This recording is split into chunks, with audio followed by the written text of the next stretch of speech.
C'est Jérémy. Cette semaine, je vous propose un nouveau pack que j'ai appelé le pack avancé. Le pack avancé, c'est toutes les formations pour vous aider à devenir une machine du FLE en 2024. Il contient donc les formations pour vous aider à maîtriser tous les outils d'enseignement en ligne, à devenir beaucoup plus productif et par conséquent augmenter drastiquement vos revenus. Si vous êtes intéressé par ce pack, il est valable à 80% de réduction pendant encore une semaine, jusqu'au 10 juillet à 23h59.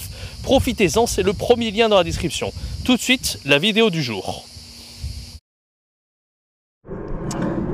Débuter dans l'enseignement du FLE en ligne, les 7 erreurs à ne surtout pas faire. Salut, c'est Jérémy et j'espère que tu vas bien. Bienvenue dans cette vidéo.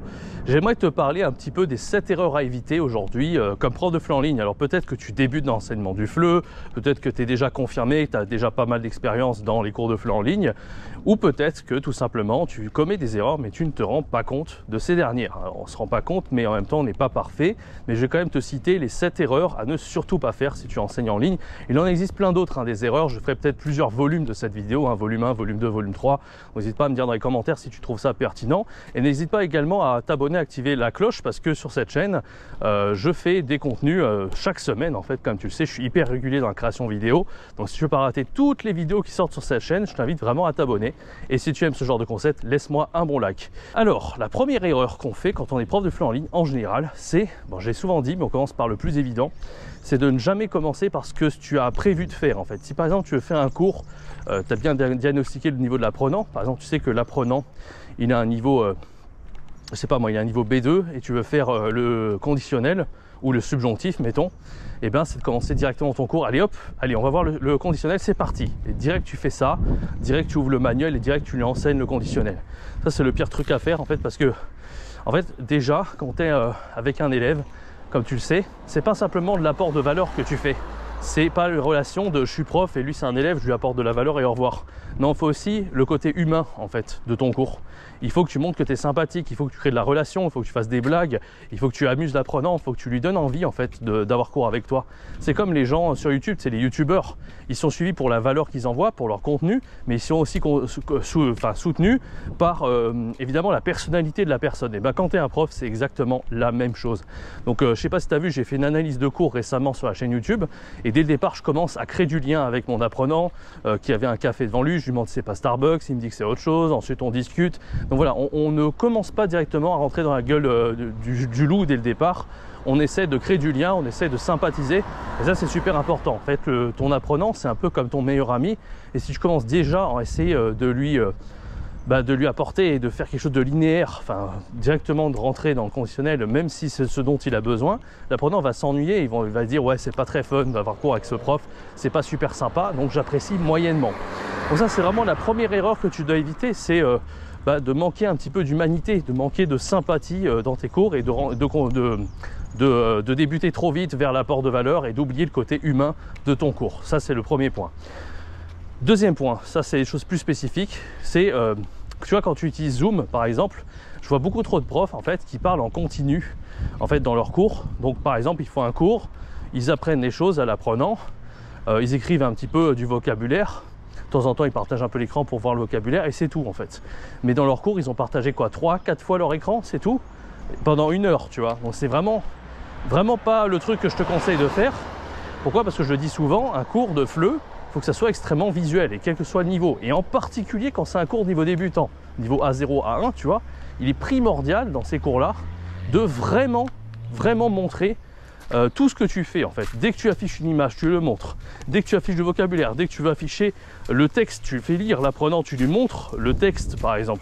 Enfin, partager son écran à mort. Et si tu le fais pas, malheureusement, l'apprenant, surtout si c'est niveau débutant, il sera perdu, il va être noyé dans les informations et surtout il n'arrivera pas à faire le lien entre ce que tu vas dire, ce qui va sortir de ta bouche et les mots, les phrases, la grammaire, enfin tout ce que tu vas pouvoir lui enseigner. Donc un truc qui est extrêmement important, c'est de partager ton écran un maximum. Ce qu'on appelle, moi ce que j'ai souvent dit, c'est partager son écran à mort, c'est super important.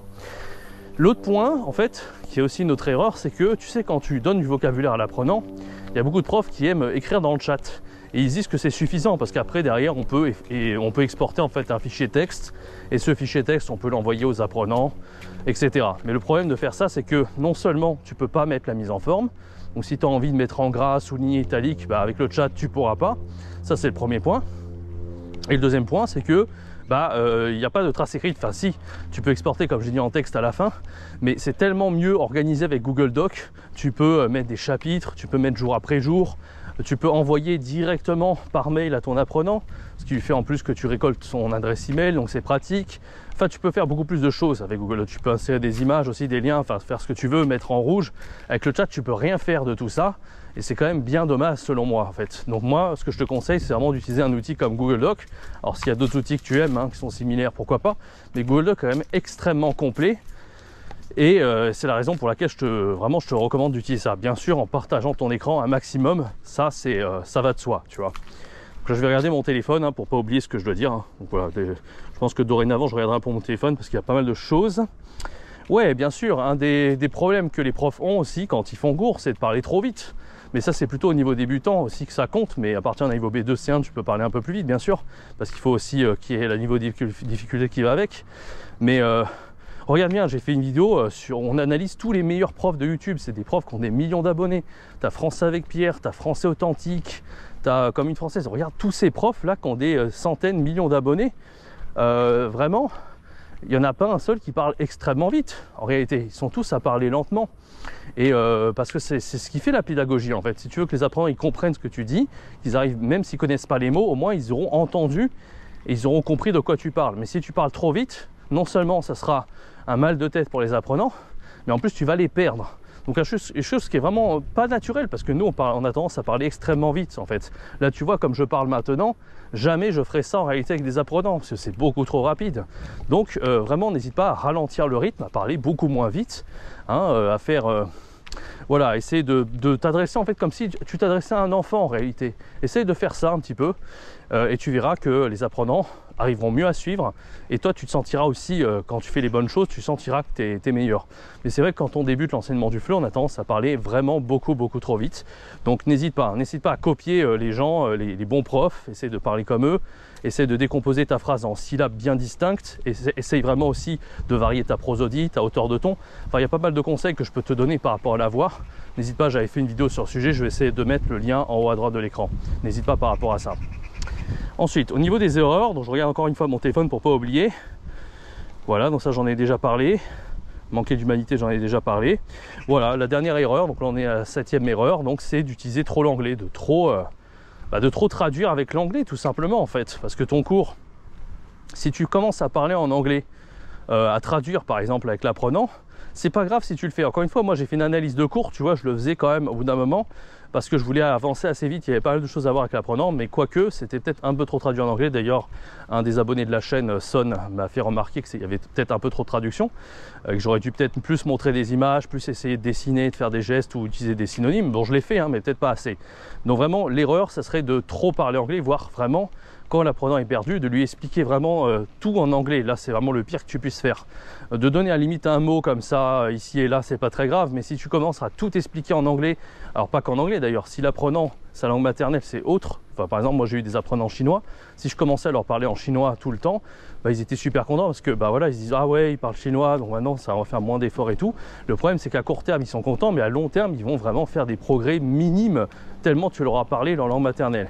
Et tu sais, dès le début, il faut de l'immersion totale. C'est comme ça qu'on apprend une langue. Donc si tu ne prends pas les bonnes habitudes en fait de leur enseigner directement en français, 100% en français, ben, tes apprenants ne progresseront pas en fait, ils vont droit dans le mur. Vraiment, fais-moi confiance là-dessus.